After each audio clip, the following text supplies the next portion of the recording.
bottle.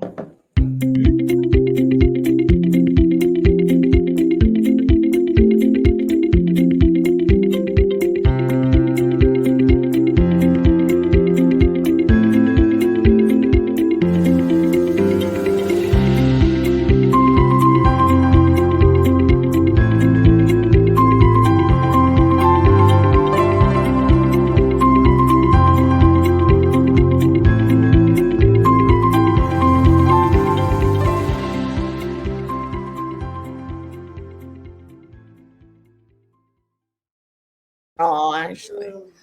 Hello, folks. John Shenholzer here, live from Mechanicsville, Virginia, home of the worst internet spot in the state. Anyways, we're very excited. We got a great panel, great bunch of discussers and talkers for tonight. We're going to have an awesome time. Here at McShin, we're celebrating Black History Month, and at Carrot Talks every February, we feature some of the best Black history people we know in the addiction recovery community. And we got an incredible lineup for tonight. You certainly want to stay tuned and hear everything they all have to say. But before I get into our speakers, our co-host, Honesty Liller, I want to hear what she's got to say. Sure. Hey, everyone. Woman in long-term recovery from addiction since May 27, 2007, and co-founder of Care Talks. Yeah, this month we want to celebrate Black History Month and see how us in the community and our listeners can move forward in helping the Black and Brown community even more through these amazing speakers and their solutions to addiction. So thank you all for being here. And I'm just going to kind of sit back. I have one of the speakers in my office, so we're going to trade spaces soon. But good luck, everyone. And I can't wait to hear your solutions. Thanks. Good. Well, thank you, Honesty. I hope I don't freeze up too bad and lose too many people tonight. Yeah, be sure and turn you're on mute until it's your turn to talk, and it helps the show go better. Our first somebody out of he is an incredible young man, but I guess he's not quite as young as when I first met him. Though I've watched in his journey now for over 25 years, and I've seen not only his but I've seen his triumphs as well. And just today, we were down at Richmond City Jail lighting up those men and giving them an incredible hope shot and instilling purpose in them and whatnot. But, I don't want to take too much of Walt's time, so I'm just going to introduce Walt to you and hang on to your seats. Here comes Walt. Give him hell, Walt. Hey, good evening. Good evening, everyone. Grateful to be a part of Carrot Talk, here at the Machine Foundation with Honesty and John. Great opportunity. Black History Month. What does Black History Month speaks to me, say to me, and also how does we affect our community? As John just said, I had an opportunity today. I have an opportunity every day. I'm just fortunate amongst the speakers today who's speaking on Black History Month. I'm just fortunate to be a part of the Machine Foundation. I'm part of the staff, and I go down to the Richmond City Justice Center, weekly. 5 days a week.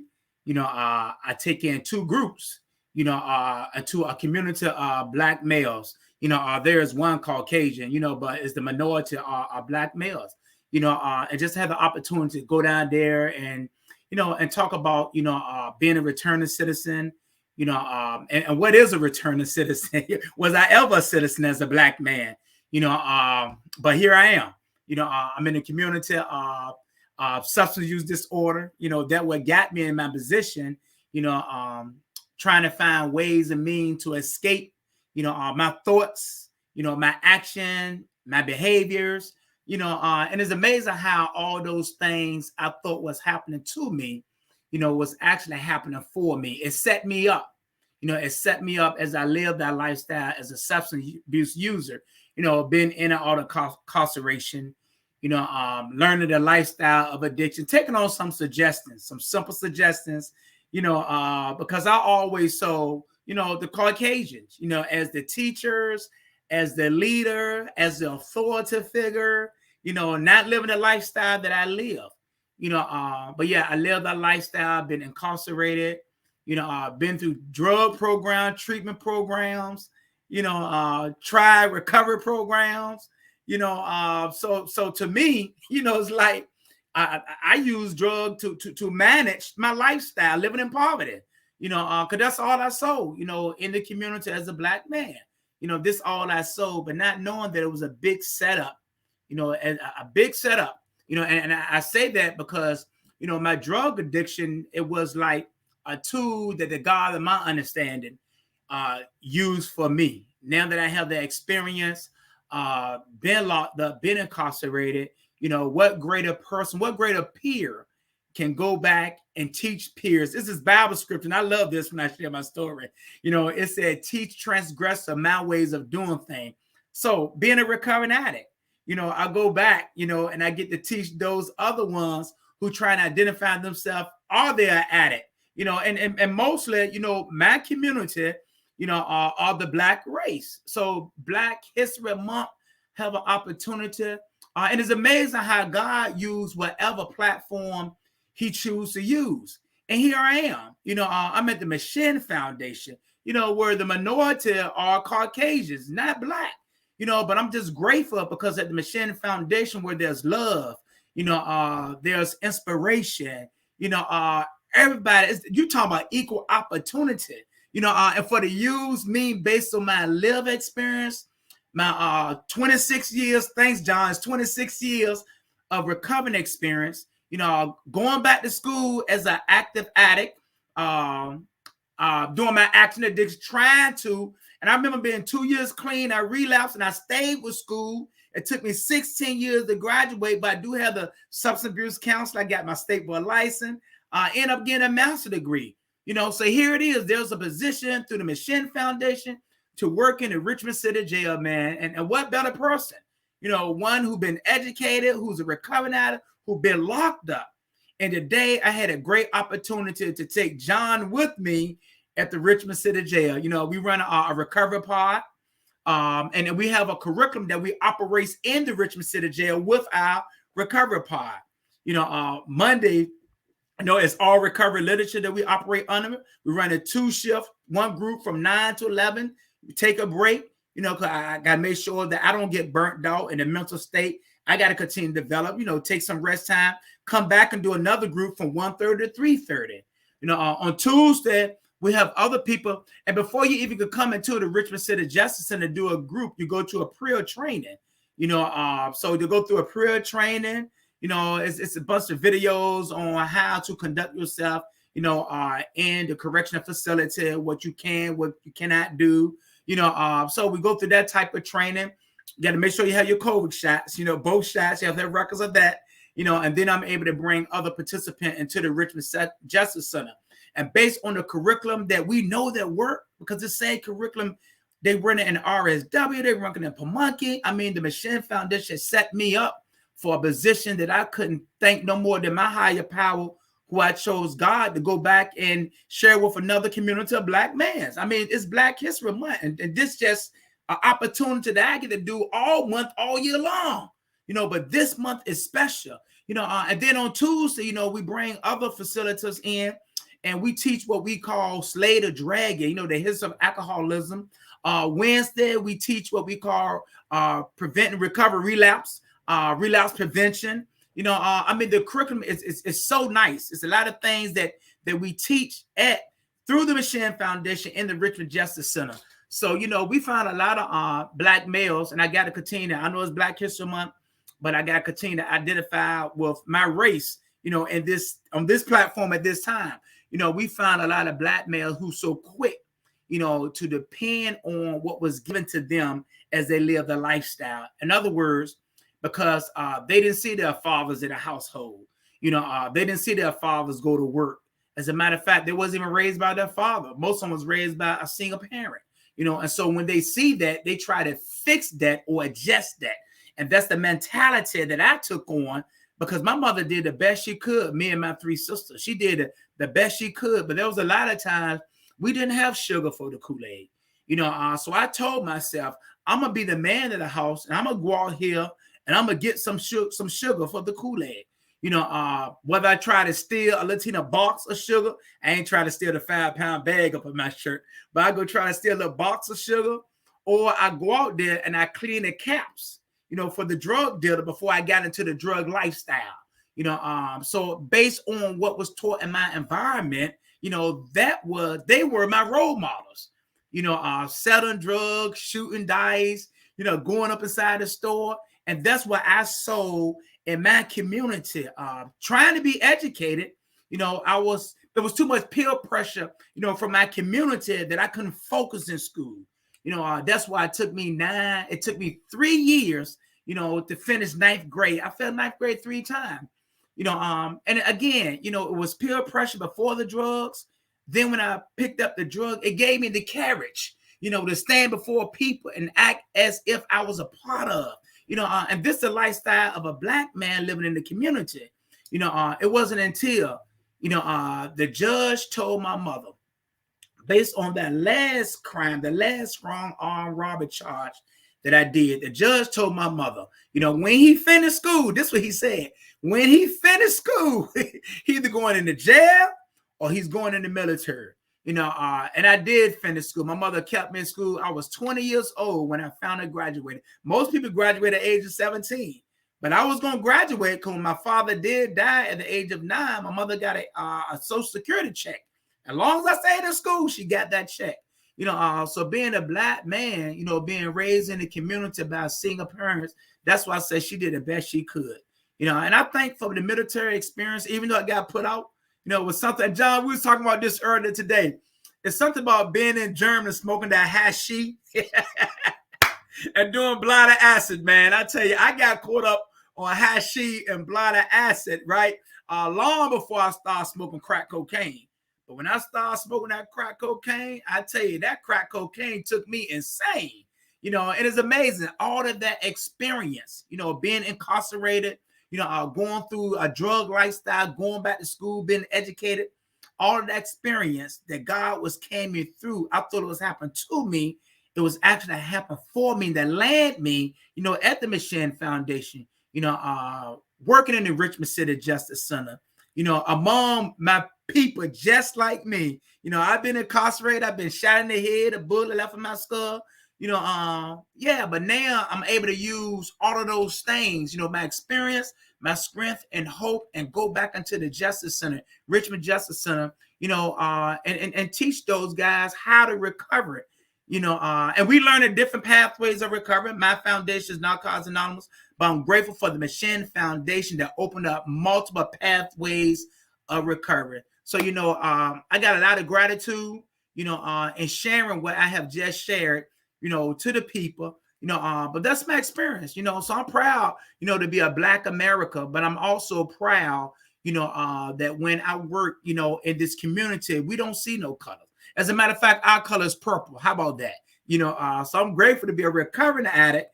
I'm grateful to be a person in long-time recovery. And if it's God's will, this year I'll be celebrating 27 years and working in this field of substance use abuse for the last 23 years, and a proud employee at the Machine Foundation. So thank you for allowing me to give that part, to the people. Thank you. Oh, thank you, Walt. Thank you. Very inspiring. I was down in jail today with Walt, and I told the men, I said, being a white guy raised in a white neighborhood, basically, and been on the redneck side, I really didn't know a lot of it. They didn't teach us Black history when I was growing up. Yeah. You got 3 paragraphs each year of school, but that Black History Month, I remember back in the 80s or late 80s, I started watching it on PBS, and I'm telling you, man, I feel like I was cheated out of so much information. I mean, I'm really pissed off at all these white people that rigged the system years ago, didn't educate us and led us to believe all the garbage that we were taught. And I mean, I get so fired up this time of year. I really do. Yeah. And I see Kevin on here, and Kevin's coming up next. And Kevin's a man we ran into a while back, and he's been very instrumental in keeping our organization together and our recovery house together.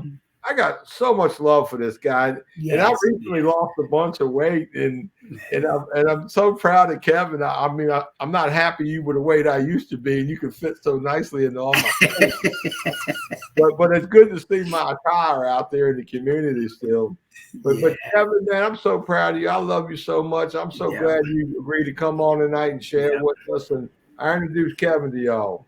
Thank you. I'm Kevin, and I am a person in long-term recovery. I'm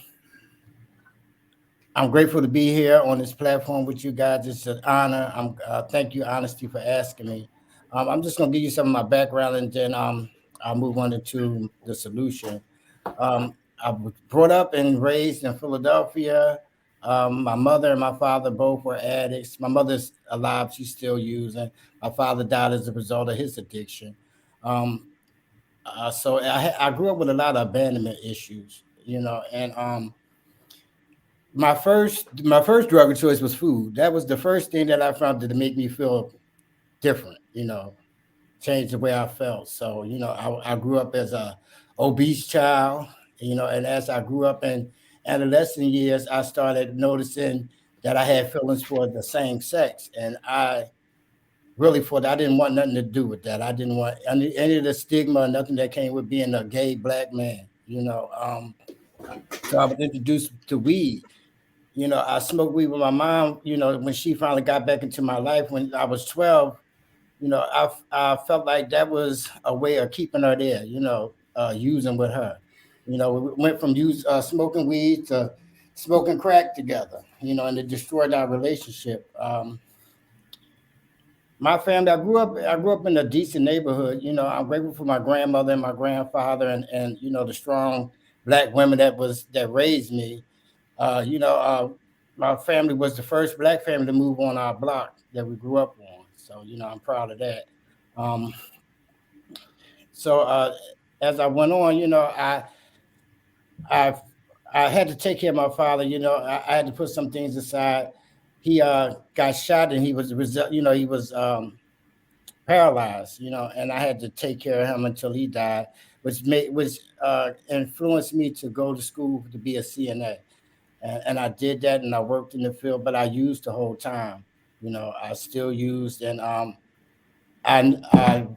the consequences of my using was like homelessness, going to jail. I didn't think that alcohol or drugs was the problem for me. I blamed it on everything but that, and I continued to fight.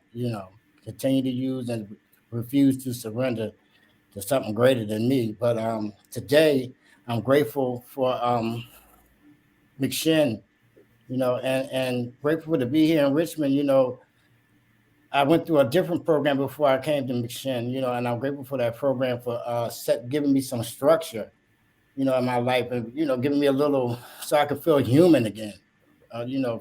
Finally do some human things, and I'm grateful to be able to help other people today, especially the men at this McShin 28-day program, to see these guys come in there, and because I know what it's like to be broken, and I know what that looks like, so I'm grateful that I could be there to be a hope shot for these guys, and the only way I could do that is to have a foundation and a program that I work of my own. I can't give them something that I don't have. And by me being a gay man, I have to be spiritually fit to be over there. If I wasn't spiritually fit to be there, I would let my sexuality get the best of me dealing with men, and saying that, I have a female sponsor, and I'm grateful to have a female sponsor. And I didn't know why at the time that I chose her, but I wasn't spiritually fit to build a relationship with a man at that time. I couldn't. I don't think I would be able to set boundaries like that. So I'm grateful for my sponsor, and to have the opportunity to grow. Grow in this process. I take pride in what I do. Since I've been here, I've trained. I'm a peer recovery specialist. I'm a recovery coach. I'm working on my GED. I'm earning my GED so I can get my certification. And these guys, I share this with these guys so they can see that it's possible. it's possible that, we do recover one day at a time, but we have to stay clean. We have to stay clean. And I'm grateful to be able to show them that it's a better way to live. When I first got here, I didn't realize why some of the things was in place, the rules was in place the way they were. And I try to share with these people that these guys that we have to change our thinking. And the way that for me this started was getting up, making my bed, getting back to bathing and wearing clean clothes and doing and eating breakfast and doing things that normal people, humans do, things that I cheated myself out of that wasn't important to me when I was using. That wasn't important to me. It was all about getting the next one. When I got up, it was the first thing I thought about was what can I put in me so I didn't have to face the reality of what I did to my life by using. So that was my purpose in life. But today I have a purpose, and I thank McShin for that, and it's keeping me clean. It's giving me the ability to want more out of life. I plan on getting this when I get this GED. I plan on going back to school. I want to get my CSAC like Walter and Moses. I have goals today. And it's possible. It's possible. I robbed myself out of a lot of things, a lot of opportunities by using. I'm 49 years old. And it's not too late for me to get some of these things back because they said, as long as I stay clean, sky's the limit. And actually, it feels good to be able to learn. A lot of the things, in school like this math and stuff I'm doing. I'm proud of myself that I could even retain some of this information, because I always thought that I was unable, couldn't learn anything. I never gave myself a chance, I always put myself down. But today it's a beautiful life. I like the life that I live today. I'm grateful that I don't have a whole lot, but I have peace. I have peace of mind, and I have an opportunity to help somebody else. Not be selfish because I didn't care about anything or anybody but myself. Today is great to have somebody come up to you and say thank you. Not for nothing that you gave them material. For giving them some hope. It's a good feeling. It's a real good feeling. And I'm just happy to be here. And I don't really have that much. So thank you. Good job, Kevin. Gotta love Kevin. Our next speaker, I don't know a lot about old Skip here, Helen Skipper, but I do know I had a brief conversation with her before we got started. I got so excited with that brief conversation. I done recruited her for a full hour on our podcast because I can tell this is a true warrior in the recovery space. And I mean, I don't want to take up your time, Skipper. Me and Honesty already decided you can go over a couple of minutes because we were determined that you're going to definitely run over your time a little bit. But I got a feeling it's going to be quality time. So you take your time and you give it to us real, Skip. And here's a warm welcome to Skip out of New York. Thank you. Thank you. Thank you. Thank you kindly. So I sat here and I listened, and you guys actually took me back to my roots. First of all, giving blessing and high honors to my higher power who allowed me to be able to sit here today. Giving thanks to my brothers and sisters in the room that deepen my knowledge and open my eyes to how cunning, baffling, and insidious this disease is. Thanking the wounds for putting my feet on the ground and pointing me toward a path of recovery. I am in long-term recovery, but I do a whole lot with this recovery. So when we go into recovery, we are leaning on the lived experiences that we have, that the lived experiences that other people have, that are standing to the front of us, to the side of us, behind us, that are holding us up and keeping us from falling. What I want to talk about exclusively is that lived experience. I'm going to talk about the validity of that lived experience. I also want to honor the fact that I am here in Black History Month. That's a mouthful. Black History Month has been dedicated to help ease the trauma that Black and brown bodies has been fostered on Black and brown bodies since the United States, since this great nation was an infant. Not only that, not only can you look at Black History Month as a form of reparations, but you can also look at Black History Month as a time for Black and brown bodies to shine, to broadcast Black joy. And right now, I'm sitting in a room full of Black joy. And at the end of the day, recovery does not care about what color, creed, race you are. It hits all of us. Addiction touches all of us, but all of us can achieve recovery by using our lived experiences, by leaning on the lived experiences of others. So I thank you, my brothers, for giving me snippets of your story, for giving me that inspiration, for bringing me back to my roots. Yes, I got clean in NA. I did. I attended meeting after meeting. I went to area. I did everything. And then I danced at an anniversary. Danced because I was set free. I was set free when I walked into NA, when I knew that a mind and mood altering substance no longer had that hold on me. But let me speed this up a little. This is Black History Month.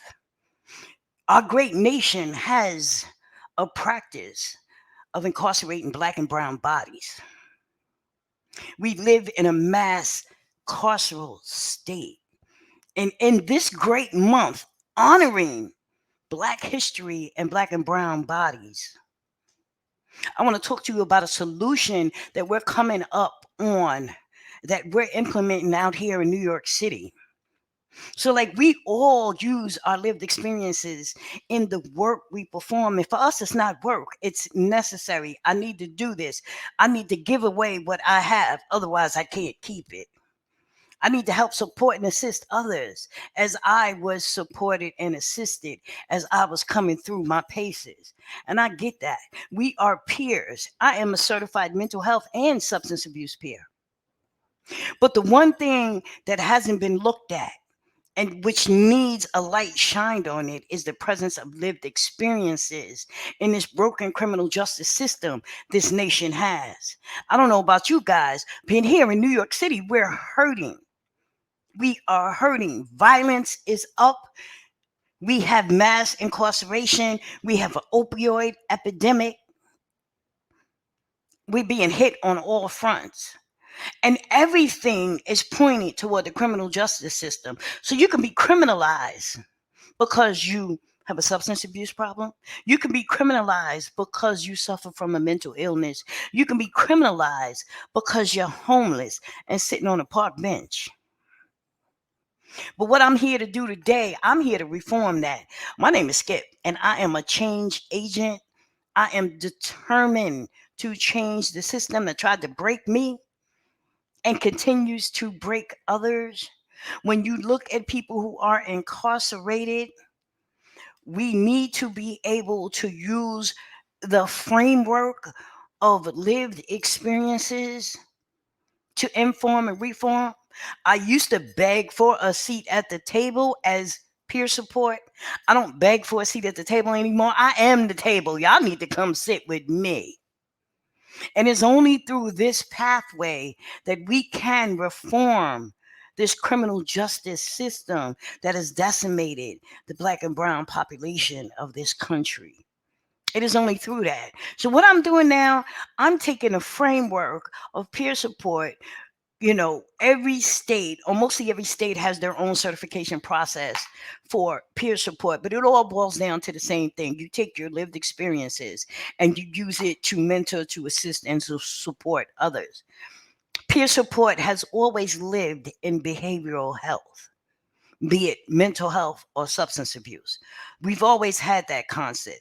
Here in New York City, we're pushing a movement forward where we're taking the peer support literally out of behavioral health and inserting it into the criminal justice system, not just in reentry where you're coming home and you're still facing the collateral consequences of being incarcerated, but all along the spectrum from the day you hit foot in your community and potentially are touched by the criminal justice system through the community, through the police stations, through the court system, on up to local, state, and federal incarceration.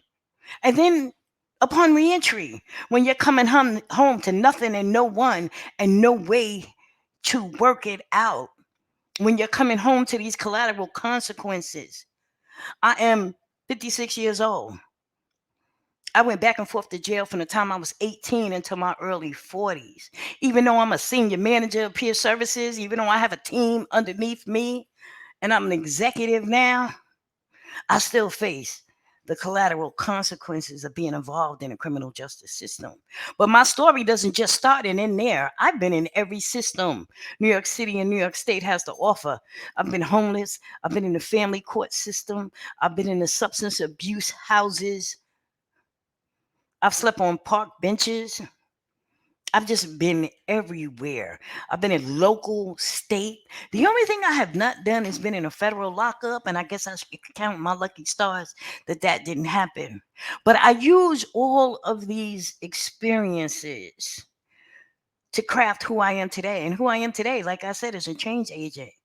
My team and I work in pre-trial, which is the basis of the New York State bail reform laws, where they have finally reformed how they offer bail. It used to be a marginalized person from a socioeconomic background that does not have that much opportunity. And I get arrested with someone working on Wall Street, but we both jumped the turnstile at the subway station. That person from Wall Street is going to get off of a $500 bail. They're going to be able to go in their pocket and pay that bail. Me, because I'm homeless, because I'm living on the street, I'm not going to be able to pay that $500 bail. I don't have a record. Me and this guy from Wall Street, we are the same. Me and this banker, we are the same. We have no history. We just committed one crime. He gets to go home because he's fortunate enough to have a job. Because I don't have a job, I am further criminalized and remanded to jail. The bail reform laws have changed that. We are now not looking at anybody's socioeconomic status. We're basically looking at you, at your history, at what we can do for you other than lock you up while you fight your crime or your charge. We all know you're supposed to be innocent until proven guilty. So just because I got arrested for something doesn't mean you have to criminalize me further. Bail reform also gives people the opportunity to fight from the street. They stay at home or wherever. They stay working. They stay going to school. They stay providing for their families. Because if they was locked up, then that whole family dynamic now goes to the ground. Now you got mom or whoever out there trying to get on public assistance and food stamps because the breadwinner, the person who got arrested for a minor crime, is languishing in jail waiting for a court date. So the New York City bail reform laws try to implement something different, and me and my team work right there in the thick of things. We work in supervised release. No, we are not parole. We are not probation. We are here to assist and to help mitigate barriers that might prevent you from returning to court. And as we do that, your record with us actually goes back to court, which will eventually help you in the long run. So if you come to us and one of your barriers for potentially returning to court is you don't have a job, we're going to help you find a job. You're homeless, we're going to help you find housing. You are out there doing something to feed your family. We're going to put resources and food on your table so that whatever you were doing You don't have to do. And we do this from a trauma-informed standpoint where we peel back the layers of the onion, and it's not about what you did. It's about what happened to you. What came along and knocked you off your dean, and now you are out here doing whatever. And it's non-judgmental. I don't push, I don't force, I don't tell people what to do as a peer. I help you with decision-making processes. I give you resources. I help you look at everything from A to Z, pros and cons. And then I stand by your side as you make an informed decision. You are the master of your own life, not me, not the judge, not the DA, not the police. You are. And you know what's best for you. And you know what you would like to achieve. And I simply help you achieve it. So when we think about Black history, and we think about the thousands of Black and brown bodies that are caught up in the criminal justice system, we need to start thinking about innovative tactics such as this. We need to start thinking about bail reform. We need to start thinking about using people with lived experiences that can get further with someone than a police officer can when it's someone in crisis, that can get further with someone than a DA or a lawyer. Why? Because we fought the good fight, just like you. We went through Shaolin. We fell on our sword many different times, but we got up and we are here to tell a tale. So I want to thank the McShin Foundation. I want to thank Honesty. I want to thank you guys for giving me that little oomph, bringing me back to my history. Recovery is a beautiful thing. It's a beautiful thing. And it's a beautiful thing when we can introduce it to someone and it takes hold of someone else. It's like a flower blossoming. We need to give everybody that opportunity, just like it was given to us. I would not be here today if someone did not take me under their wing and did not school me and educate me and just be there for me as I work my way through some things. And now I do the same thing for everybody else. And I also take my talents and look at that criminal justice system that ensnares all of us. Our mothers, our fathers, our brothers, our sisters, our children. And once it gets hold of you, it really doesn't want to let you go. But we have to learn how to fight it. And I see this 1 minute warning coming up. And y'all know I'm from the city. Y'all know I can talk. You know what I'm saying? I've been told I got the gift of gab. Yeah, because I was out there hustling. And I take that hustle and we work that and I do that like this. But I want to thank y'all for having me. I want to thank the audience. I want to tell y'all that there is hope. There is recovery. There is light at the end of that tunnel. You just got to keep walking toward it. That's all. Thank you, everybody.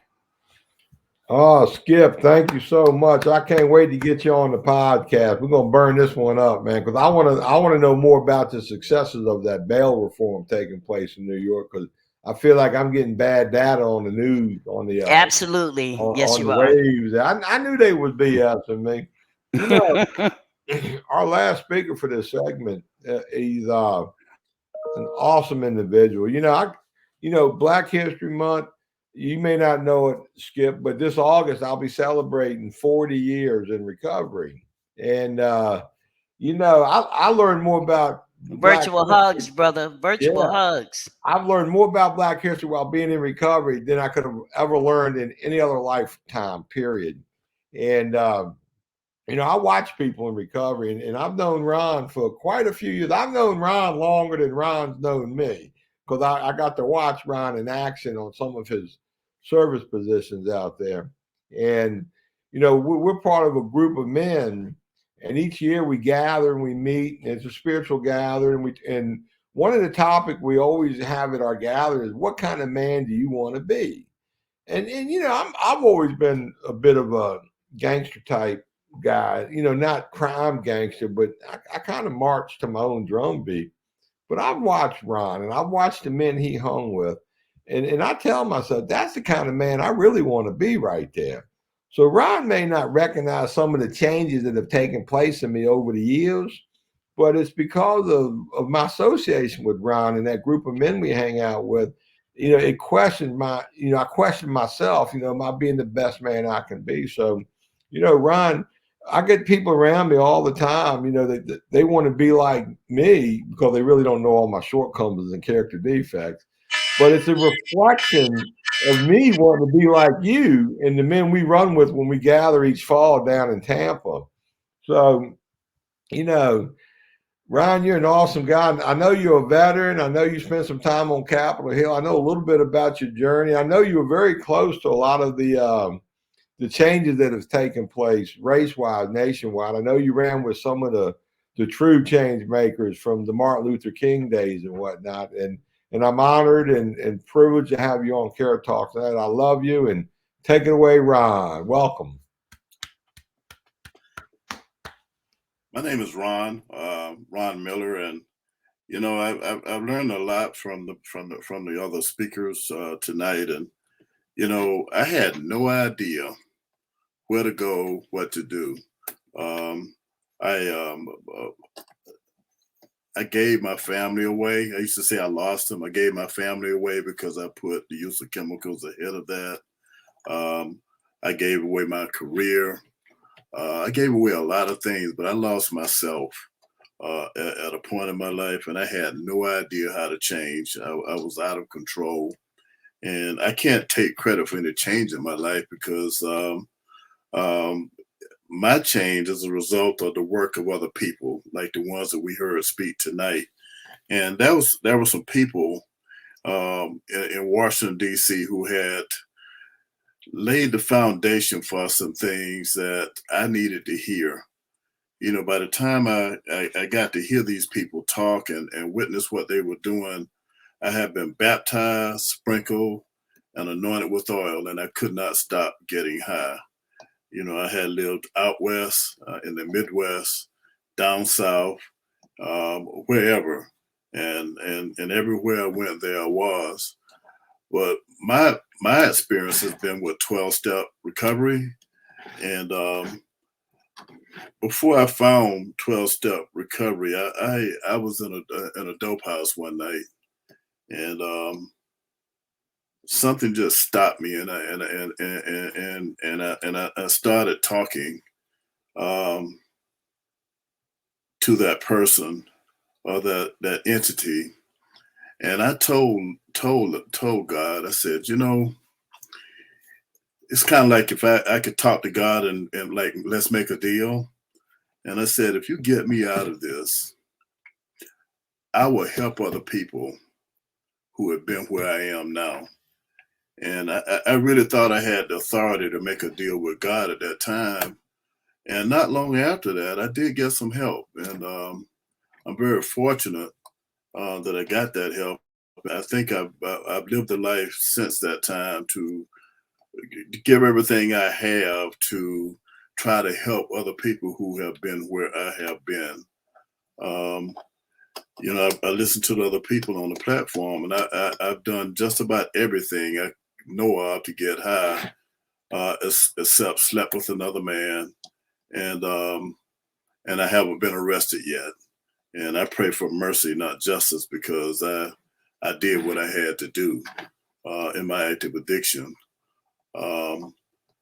I had no idea how I was going to keep that bargain with God, but it's happened, and I'm not sure how it happened, but through the efforts of other people, I've been able to apply myself. By the time I reached the rooms of Narcotics Anonymous, I had a background in research, policy development, technical assistance, publications, and things like that. So I had some skill sets, but that couldn't get me clean. It couldn't keep me clean. I needed the experience of people who had faced what I had gone through and found a way out. And fortunately, they were there for me. Just by simply being available and not trying to exercise potential, but exercise my action. As John had shared earlier, I was placed in positions where I could make a difference. And I'm the kind of person that, I'd rather see a sermon than hear one. So you can't talk me into things. I'd rather see your actions. I'd rather see your example. And that's what I'm doing tonight. I'm sharing an example of what I did to get change in my life. And I saw help from the people who had been through what I had been through, and they freely helped me. And as time went on, I learned some values that I was not applying in my life before I found recovery, like commitment and being of service and doing that inside work. Plato once said that an unexamined life is not worth living. And I had not done any self-examination. I was in my 30s when I stopped using, but before then, it was all about me examining you and taking your inventory and watching your action rather than looking at my insides. And that's one of the things that 12-step recovery, allowed me to do. And by looking at my insides, I became a change agent for myself, a change agent for other people. I've been able to, since I've been involved in 12-step fellowships, to write and publish literature as an anonymous person, to help other people in publication of other literature. Since I've been in 12-step recovery, I've been able to do research through surveys and instruments to find out what other people thought and what would be best for us to help other people. I can remember many years ago, I was in a forum with a woman from South Africa, and we were doing some roundtable discussion, and I asked her a few questions about what was recovery like in Africa for Africans, and she basically told the truth, and which I already knew, that there was not much addiction recovery 12-step work going on the African continent. And I was in a position where I could influence that, and through that she helped us get pods of people from various communities where expatriates from the United States and Germany and United Kingdom had started pockets of 12-step recovery meetings in various parts of Africa. And we set out to place those people together and to gather some information from them. And not long after that, I made a trip to Africa for the first time in my life. And I can remember my mother telling me when I was very small that I was of African descent. And I really was embarrassed by that because of what I'd seen on television. I'm 72 years old, and I remember seeing that Tarzan thing where this guy would yodel in the woods, and after he yodeled in the woods, everything was at his beck and command, and the animals would bow, and then the native people would actually be terrified, and the eyes would get big, and I didn't want that. But my mother made it possible for me to get literature. And she placed literature, because I read everything as a kid, and she educated me about some of the things that I needed to see, and so I was able to actualize that and make it to the African continent, and and from that, was able to empower, beginning with 14 nations in Africa, to foster 12-step recovery, starting off in East Africa and South Africa, and now 12-step recovery has proliferated and grown on the African continent. And fortunately for me, by the example that I've been trying to live for since 1984, I've been on 6 different continents, trying to show by example what recovery can be. I've been in a position, you all have placed me in a position where I've talked to heads of governments. I've had audiences with the United States drug czar, all because someone else helped me and shined the light and planted a seed of recovery to help me change my life. And today, I know for a fact that I'm the best grandfather in the whole United States of America. And I got proof of that because all you have to do is ask my grandchildren. I feel the same way, and those are the same reports I get from my children. Today, the plaintiff, that's the mother. We have a great relationship where we co-grandparent those people, and I've been able to do other things in the community other than recovery as a result of 12-step recovery. I'm not sure exactly what I was supposed to present tonight, but I thought I would talk about, as an African American, I remember looking in the Webster's dictionary, and what I saw was addiction was being a slave to a habit. And I realized I didn't enslave myself. No one punished me. I went out and sought that out. And no one ever forced me to use chemicals. I sought out those chemicals and I used them, and I used everything else that was in my presence. And through some efforts of other people, I've been able to change. And before I stop talking, I want to thank the Machine Foundation and Honesty and all the other participants, because addiction is a deadly disease, but it also creates suffering for not only the addict who's using, but their families, their children, and everybody else associated with that. So there's a lot of work to be done. And I'm grateful that I've been put in a position where I can make amends, to make it right for some of the evils that I've done, some of the repulsive things that I've done on behalf of getting high. And sometimes not just to get high, but I was just mean and vicious. And I don't see myself as a mean, vicious person today. I have a servant's heart because I've done that inside work. Thank you again, Honesty and John, for allowing me to participate in this platform. I'm honored that you asked me to do this in Black History Month. And I'm an African American and a proud individual, very proud, not necessarily in that order of importance, but I think it's important that I make a contribution to the society that I live in. And my little niche is to help a recovering addict. Thank you. Oh, well put, Ron. Well put. I'm sitting here reflecting, listening to all these wonderful speakers, and I know all the great speakers we've had in the past and in the future that we're going to have. And just think, we're only in 40 jails and prisons through one pay-tell company, and there are thousands of jails and prisons in America. And I only wish, and we contribute these videos to all these facilities, by the way. We got over 1 million views just in 40 institutions. Imagine how many views we would get. How many people would hear the hope shot that we all present if we were able to get in a lot more of these jails and prisons. I sometimes wonder if there's not a little conspiracy just to keep the criminal justice system vibrant and going good. Like they can't find a better industry to invest in or something. And I think we proved that today. I know recovery works. That Richmond City Jail used to house 1,500 inmates, and now it's a Richmond City Justice System. There's only 600.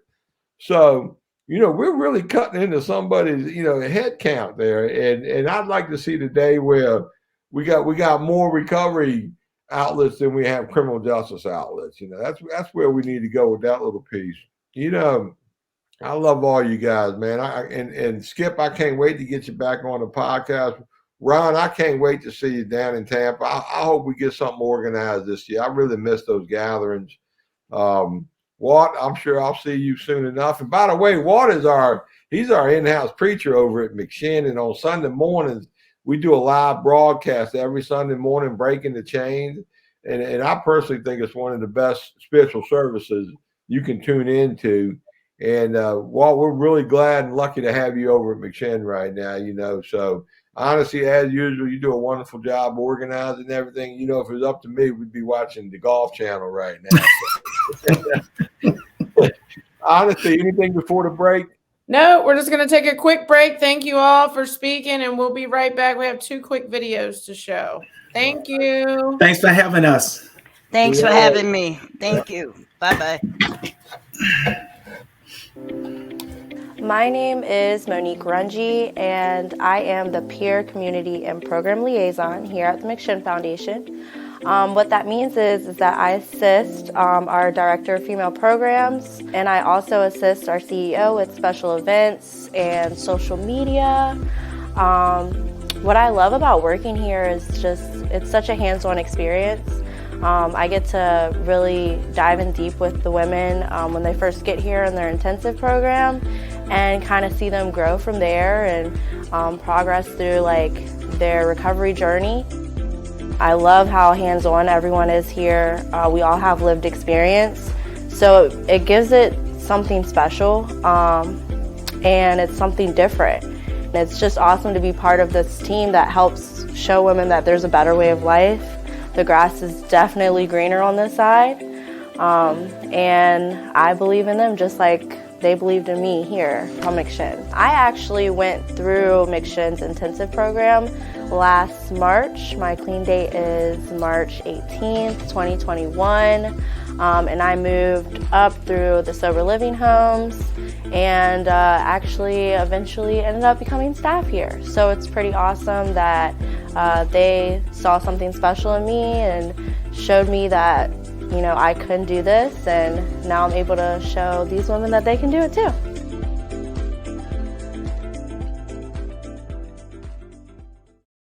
Hi, my name is Dixie Lewis. I'm the Director of Female Programs here at the McShin Foundation. And what that means is that I oversee all the women and make sure that they get all the services that they need. I've been working at McShin since March of last year. And I'm also an alumni of McShin. I came here February 1st of 2019, and God willing, I will celebrate 3 years next month. I came through the intensive program house and then transitioned into sober living. What I love about working at McShin is that I get to see people's growth. I get to see them when they walk through the doors, and I get to watch them throughout the process and throughout their recovery and help them through the recovery. McShin helped save my life, so I'm really grateful today that I'm in a position where I can help save others' lives.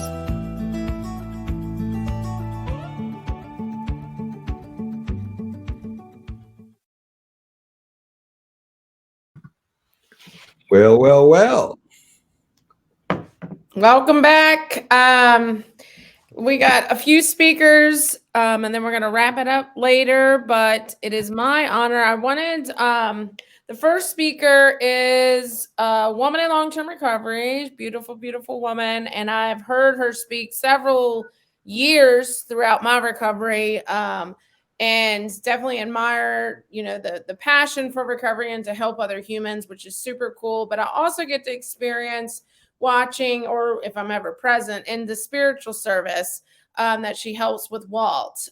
She's got, I was reading her bio, she's got so many daggone degrees, I can't even name them all. So she's not only that, she's super smart and has a bunch of degrees, and she is a preacher as well. So with that, I give you Melvina.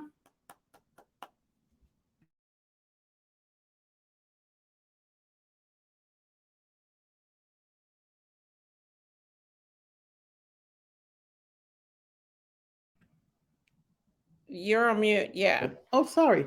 Okay. My name is Melvina. I'm a blessed and grateful woman in long-term recovery. Thank you, Honesty and John, for inviting me to participate on this platform. It's always an honor to be asked to do anything and to be able to share hope, you know, in recovery. And so I'm just trying to think about, like, I've been here 31 years. My clean date is June 3rd, 1990. So I got clean in Brooklyn, New York, which is where I'm from. I'm a proud native of Brooklyn, New York.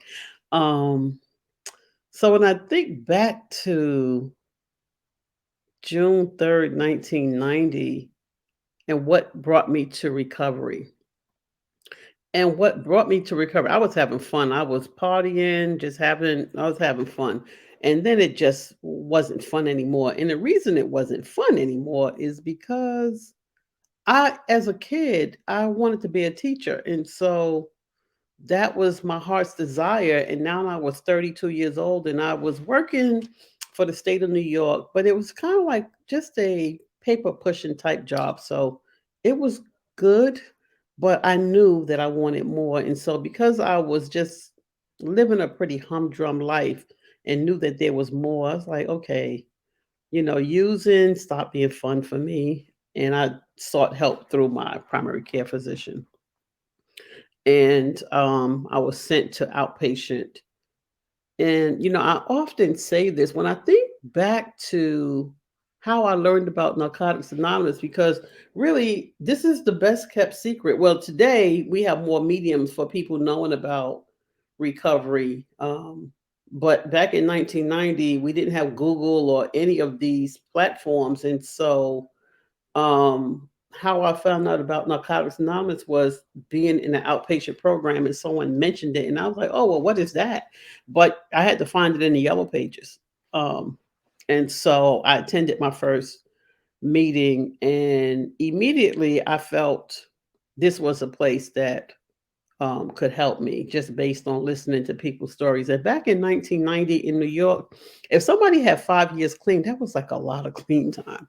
And so I was impressed that people could, based on the stories that people told, that you could recover from addiction and achieve some things. And so one of the things that was really attractive to me was that people were rebuilding their lives and they were talking about being in school. Well, that struck something with me because that's something that I always wanted was to go to school. So I had dropped out of high school when I was 17 and I failed the GED 4 times before I finally passed it in the 80s, but I didn't go to college until I had 7 years clean. And so I pursued what my passion, which was education.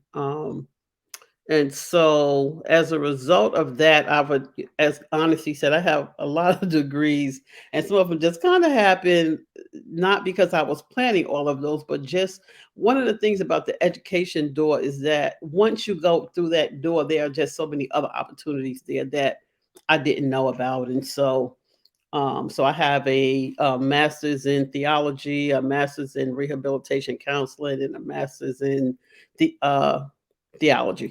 I think I may have said that, or chaplaincy. And I'm a certified substance abuse counselor. So, as a result of recovery, and I heard Ron earlier talking about, what did I want to do, with this? How could I make a difference? And so, how I saw myself making a difference was to work in the field of substance abuse. And I had the honor of working at Rubicon, here in Richmond and working with the women. And so, I love working with women. I know people say women are hard to work with, and I don't really think so. I don't even think we have special needs. We have needs like everybody else.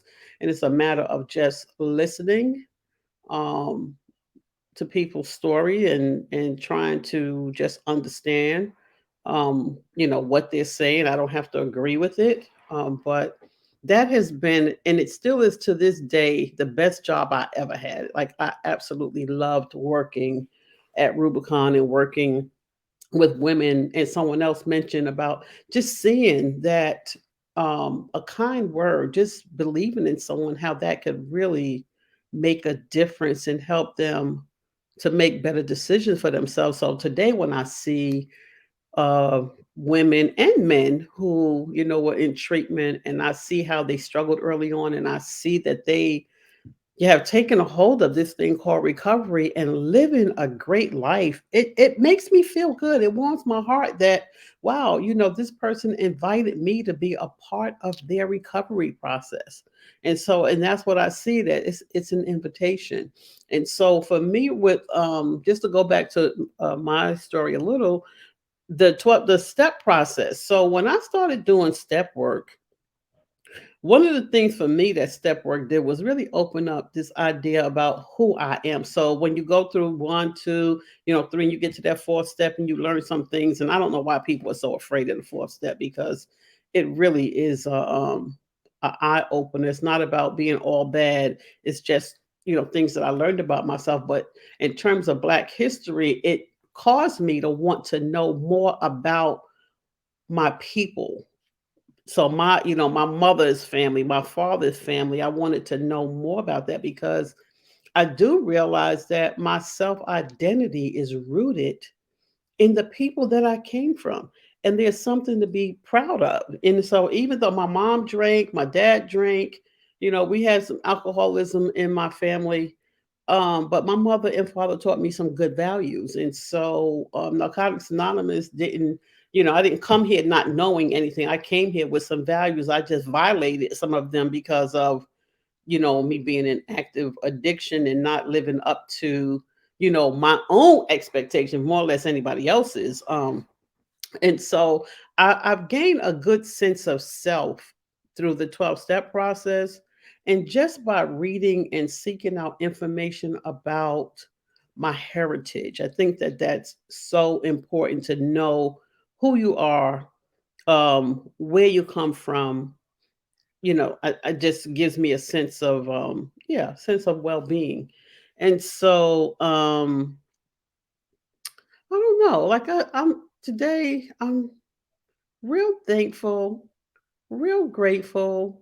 I am going to Morocco in 2 weeks. I'm gonna first time traveling to the African continent, so I'm excited about that. My daughter and I and some other people, are going. And I do attribute that to being on this path of recovery, right? I attribute that to, one thing I say, so I'm a person who I would consider myself, I am consistently inconsistent. Like that's, the only thing, well, the one thing that I've done consistently is stay clean, right? But I've changed jobs. I've been married 3 times, twice to the same person. So just, things I'll, get involved in and then I lose interest in them. But I have consistently stayed connected to my recovery. And I think that that has been the thing that pulls me forward. And then, my relationship with God. Narcotics Anonymous is not a religious program, it's a spiritual program. But it also helped me to touch down with that part of myself. And so, in even accepting when God said that I'm called to, preach, I'm like, not me. I don't think so, because I didn't see myself in that role. But over time, I've come to the acceptance that, I have some skills, talents, and abilities, and the step process helped me to unearth some of those things. So I have some skills, talents, and abilities to help myself. So number one, I have to help myself before I can help, someone else. And once I can do that, those skills, talents, and abilities to help other people to become whatever it is that they so desire to become. So, yeah, I'm just really, really thankful to know who I am and just to be proud of who I am, just for today. So thank you for letting me share.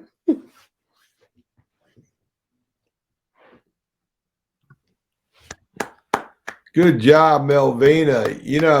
I remember I was on that Rubicon board for 12 years, and you were legendary in that boardroom. So I know you had a great impact on the organization and the women. And I would have never thought you flunked the GED unless you'd have said something, because you always struck me as brilliant. So I did look at you like one Brilliant of people fail. I hear you. Can't work a crossword puzzle unless I Google things. But our next speaker, Ron B, Mr. Burton, Ron's one of those fellows I've known for quite a long time. And I've always respected and kind of looked up to Ron. And this being Black History Month, I thought Ron would be a good hit for this, because he's got good history with being Black. And that was a joke, Ron. I know. I'm glad you got that, man. But I've been in some good arguments with Ron before over the years. And Ron's the kind of guy, it's like, we're on the same page, Ron. I mean, what are we even arguing over, And you got a sense of humility that I actually, like a moth to flame, I really love to be around your sense of humility. I really do. And even when, we might be in a situation where I don't think we're thinking alike, I still think humility. I said, oh my God, the man is just so full of grace, it ain't even funny, man. And I've seen the work you do in recovery, and I've watched you. And what comes to my mind is a true warrior, Ron. You're a genuine value and warrior, not only to recovery, but a wonderful example of Black History Month, I think. And I'm really proud and honored that you want to come on to talk tonight. And let me introduce Ron. Take your time. Glad you're here. Oh man, I'm a grateful curtain addict named Ron. What do you say after that? And as everyone was speaking, and I thought about the night in Black History Month, right? It just so happened that I too work in the field now. When I first came here, I had a career, I had a degree, so I was working in Fortune 500 company, and I was making a lot of money. And I thought that was what life was all about, me just making money, but the realization hit me real quickly in recovery. I was making the money, but I couldn't keep the money. And I wasn't satisfied with what I was doing, right? So I'll never get been in treatment, man. And my counselor at the time, he's passed away, and thank God, my counselor and my mentor, Herman Taylor.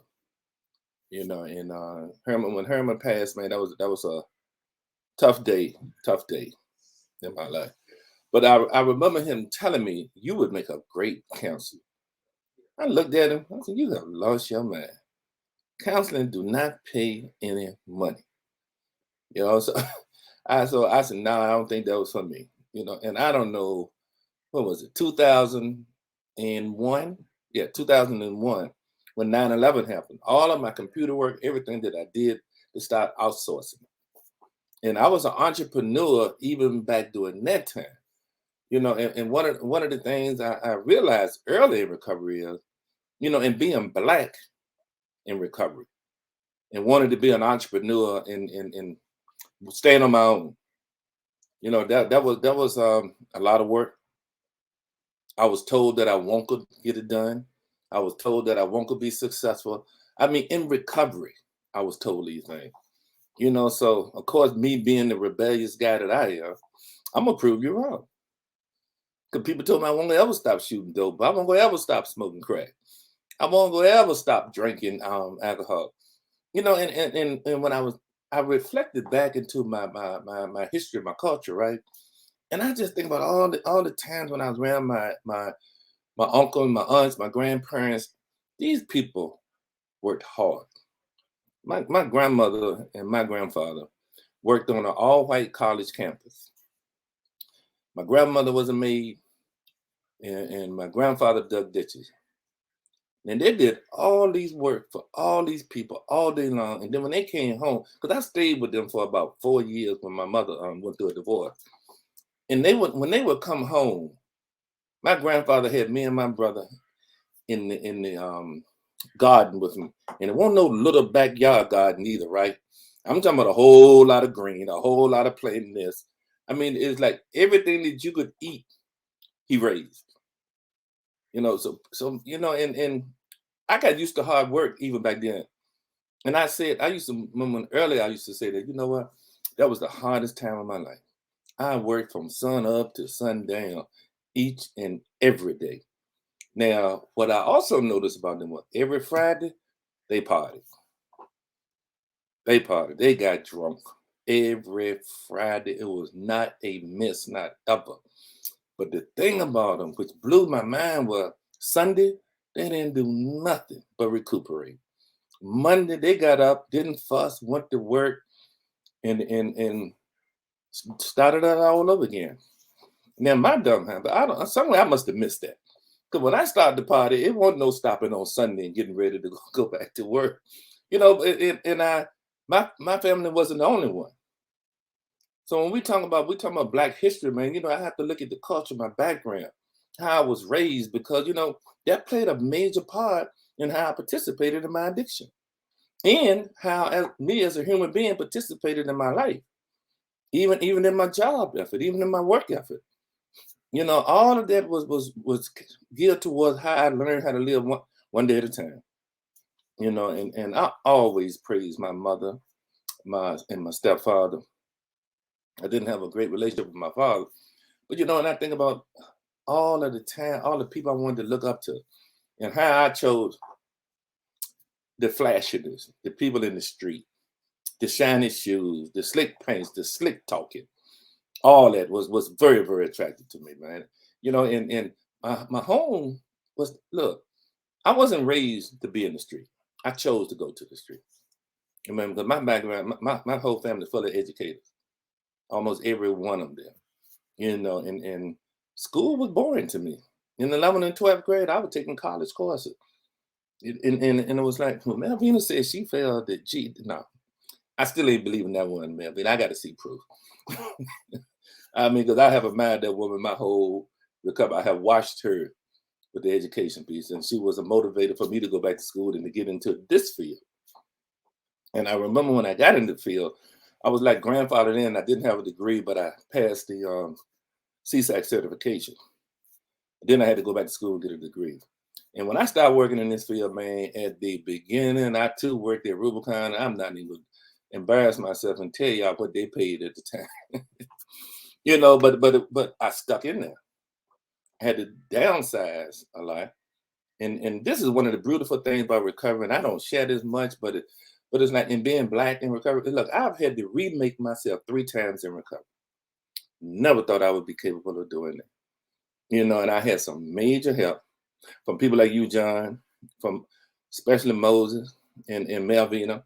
You know, when I see people do things, and you know what, I'm not one of these people to and say I can't do it.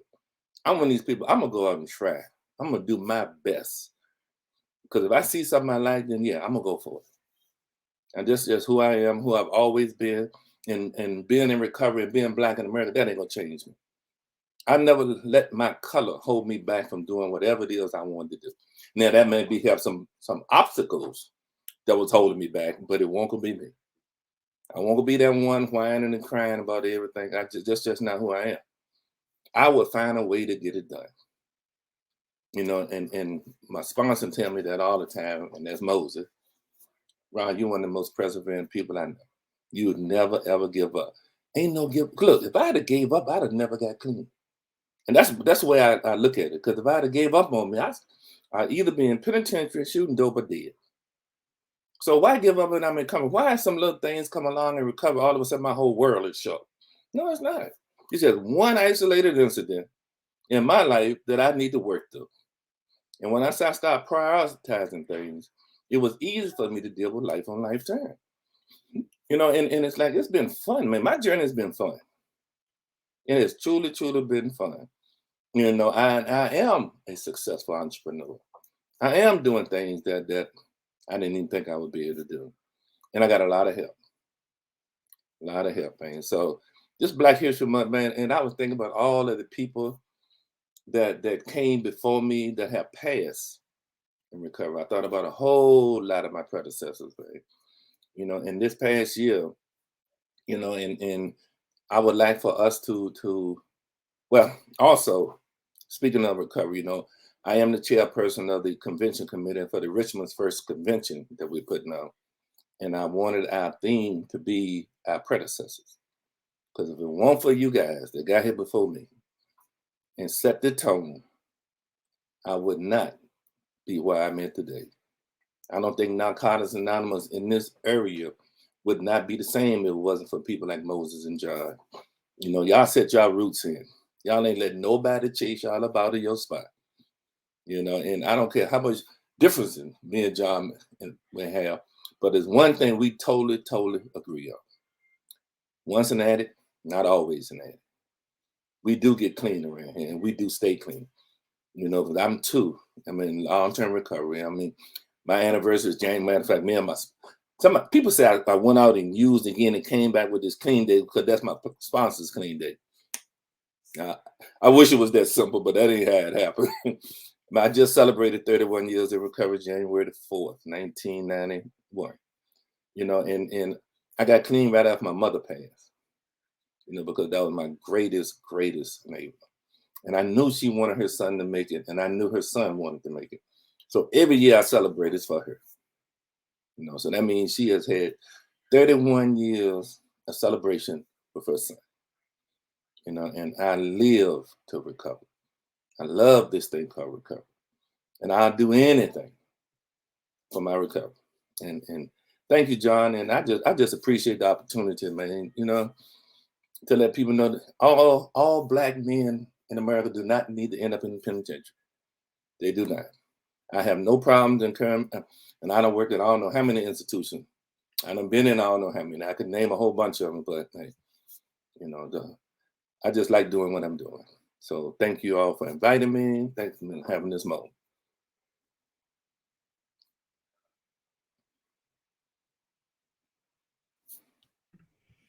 Thank you very much. I love your piano in the background.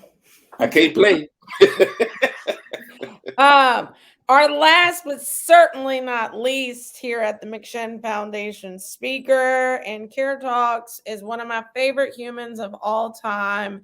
He has not only helped McShin and the participants that we serve, he helps the families that we serve, and he has helped me in a few different ways in my personal recovery and in my marriage. And with that, I give you sweet, sweet Moses Wright.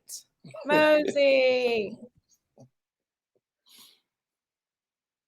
You're on mute, Moses. You're on mute.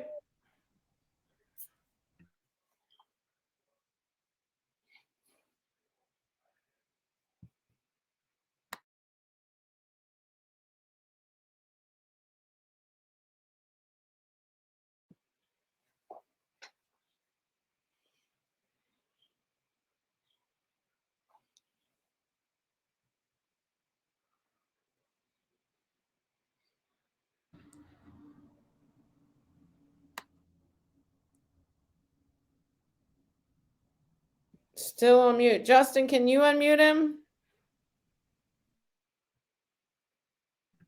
Oh, you're unmuted. Talk, Moses. No, still muted. His mic might be turned down on his side. Check your mic. The volume, Mo. Volume, I mean, your volume might be down.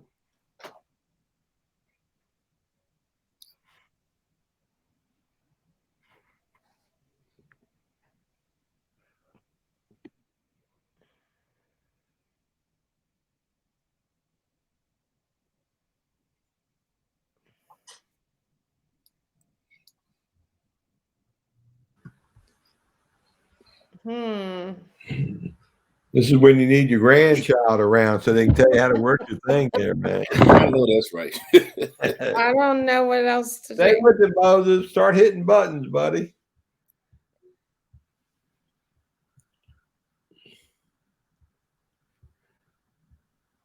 Look at that little microphone at the bottom, Mo.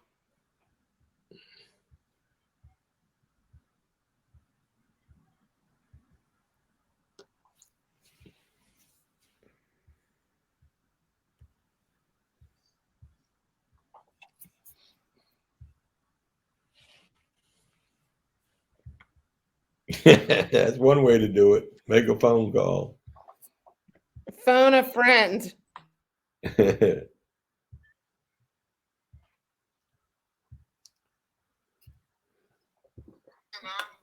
Moses. Can you hear me? Okay, thank you. I'm a person in long-term recovery.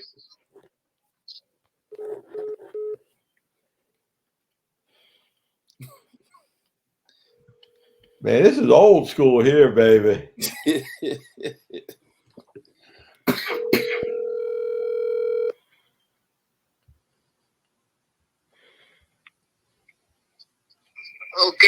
All right. Uh-oh. Am I reverberating? Sounds like it's feedback. Is there feedback? Okay, again, I'm Moses, and I'm an addict in long-term recovery, and I'm grateful to the God of my understanding for another shot at life. I drank whiskey and shot dope and snorted volumes like a madman, thinking that I needed that to feel better, not knowing that that was the very thing that was tearing me down. Thank God for recovery and people in recovery, especially a gentleman who worked at the methadone program who suggested when I went to him begging to get me into treatment somewhere because Rubicon had told me I couldn't die there. I had to go somewhere else if I wanted to kill myself. But he suggested that he wanted to see how a middle-class Black person did in recovery. Now, I had never been successful in my attempts to recover, and that had been like 13 different times. But this time I stayed through detox because I was so beat up. I was really spiritually, physically, and mentally bankrupt. And I remember looking out the window on a snowy night in detox, and my window faced 29th Street, and I asked God, please, don't let me go back out there again. I don't think I could take it. And I was blessed to be able to go to a treatment program where I stayed over for 30 days, and the counselor there had the wherewithal to suggest that I go to a halfway house. Now, I had a halfway house in mind, but it didn't match with hers. What she said to me was, I want you to go to this particular halfway house that was run by Blacks and had Black clients. She said, because if I didn't change my attitude, that I wouldn't make it. I didn't know what she meant at that time, but the longer I stayed in recovery, the more I found out. Because I lived a fantasy life. Absolutely no basis in reality. I had worn my mother and dad out, and they had tried everything that they knew and couldn't get me clean. But one day my mother said that I had to leave. I had to leave her home and try it on my own. I actually thought that that was an opportunity to show that I was a man, but it wasn't quite like that. I was talking about running the street and running girls and the like. That wasn't recovery. I ended up in Newport News in a halfway house, and I remember a guy, an older white biker, and I liked him because everybody he ran into stepped around him. He demanded respect, and he got it. He asked me to go with him to Hampton City Jail to talk with the inmates because they didn't listen to him. He needed somebody Black to come in. I didn't know what that meant. But when I went in there and was able to walk out, something happened to me. That was my first experience with service work. And I'll tell you, it was revelating. I remember going to a regional meeting in College Park, Maryland, and that was part of our area back then.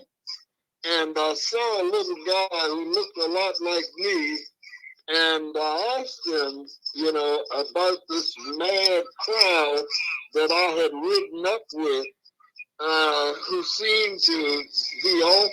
They just was crazy. I couldn't imagine anybody in the front seat bearing his butt and mooning the bikers that were riding alongside of us. I thought, who in the world are these people? What this little guy said to me was that it sounds like everybody is having fun but you. And I thought, who is this sucker talking to? But he made sense. And on the trip back home, I had fun with the rest of them. I've learned to change my attitude, and that made all the difference.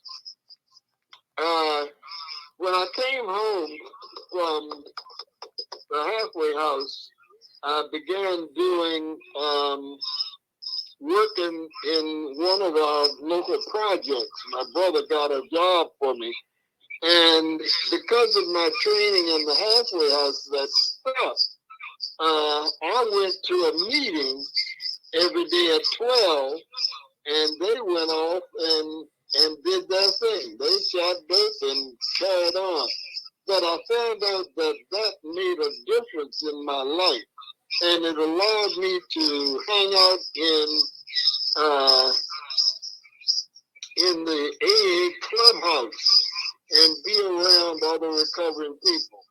I remember my first sponsor told him that, I don't have any money and Christmas is coming and I need to do something. He said, well, you don't have to worry about it because we know how to get money. Scared me so badly. I went up to Gray Street and ran in a restaurant and told the man I needed a job. And that was my first job actually in recovery. I did a lot of volunteer work in the early days in prisons. So I went to prisons all over. And I think that started because a buddy of mine that I met when I got here to Richmond, Jeff, would take me to prisons with him. And I had wondered where all of the guys that I used with were. And when we went to Camp 13, there they were. Were incarcerated.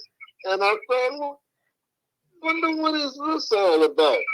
But I made a promise to myself that I would seek to share this recovery that I had found with everyone that I could. And that paid off in spades. Where we had no black meetings in Richmond, they're everywhere now. And I'm so grateful for the opportunity to have been a part of that. I have an opportunity. First, I want to thank McShin, John, and Honesty for putting up with me, because I realize that I have not met the expectations that one may have had for me in that job. But what it did for me was to save my life, because I had some illnesses that didn't allow me to move around very much. And I got to do what I love, and that's run groups and work with other people. And it has made the difference in my life. I am grateful for the opportunity at McShin to work with the loved ones of our participants. And it's so interesting to me how addicted they are, if I can use that word, how dependent they are on getting good feelings from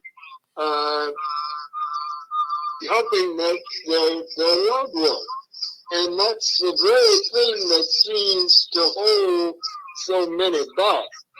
The loved ones seem to think the same way that the participants think.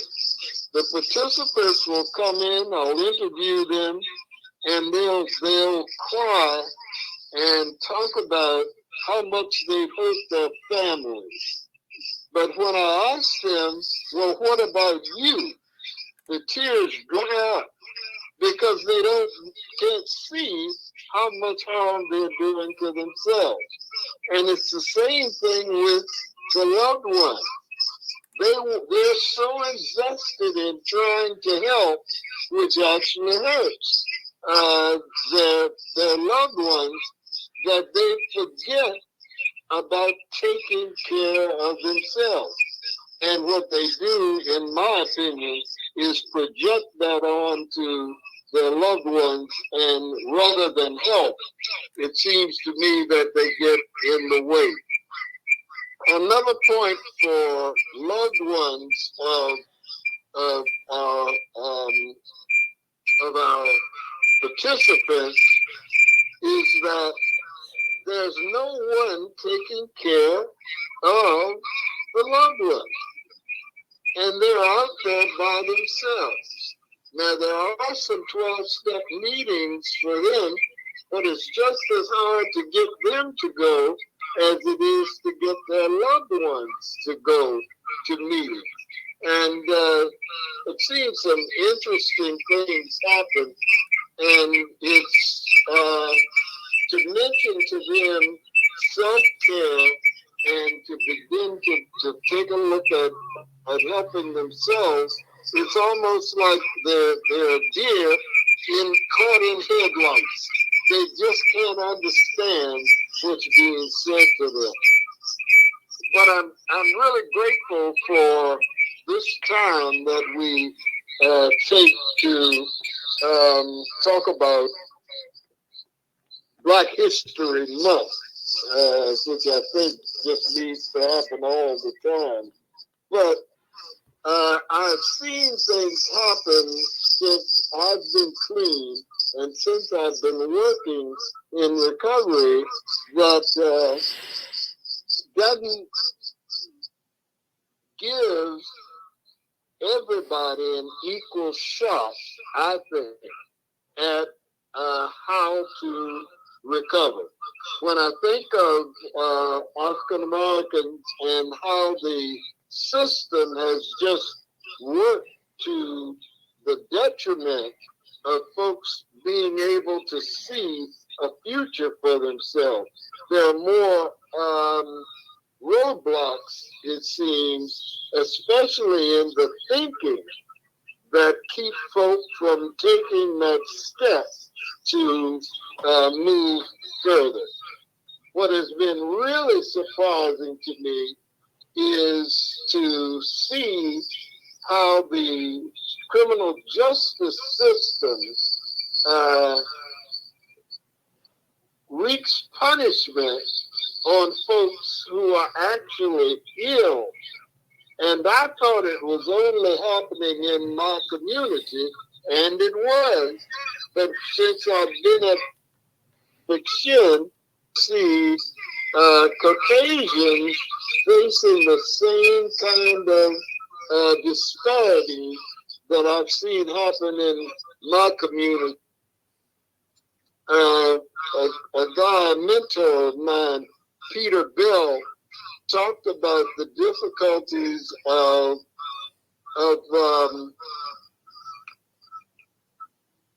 being able to live in a hostile society like our country is. He talked also about how the field of chemical dependency has been taken over more or less by academics. And I'm so honored to have an opportunity to see how peer-to-peer recovery works, and that actually people who are have substance use disorder are running the treatment program effectively. You know, that's just a wonderful thing to see. I think that when I think of prejudice, racism, and that kind of thing, I think it's a personal thing full of fear for the individual who suffers from it. And I refuse to be a part of that. What recovery has taught me is to look for the good in people, places, and things. And that seems to serve me better than anything that I've been a part of. So what I'm thinking is forgiveness is the key. And to learn to love one another is what it's all about. The first step for me suggests that I think the best of myself that I can on a daily basis.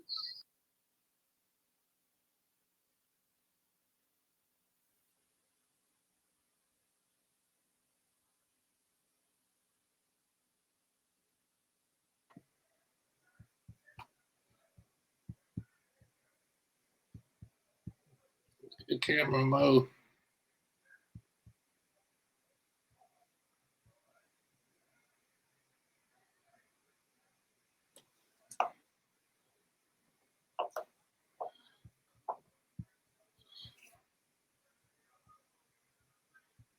To become a better person, and I'm really grateful for that. So I think that's about all I want to say.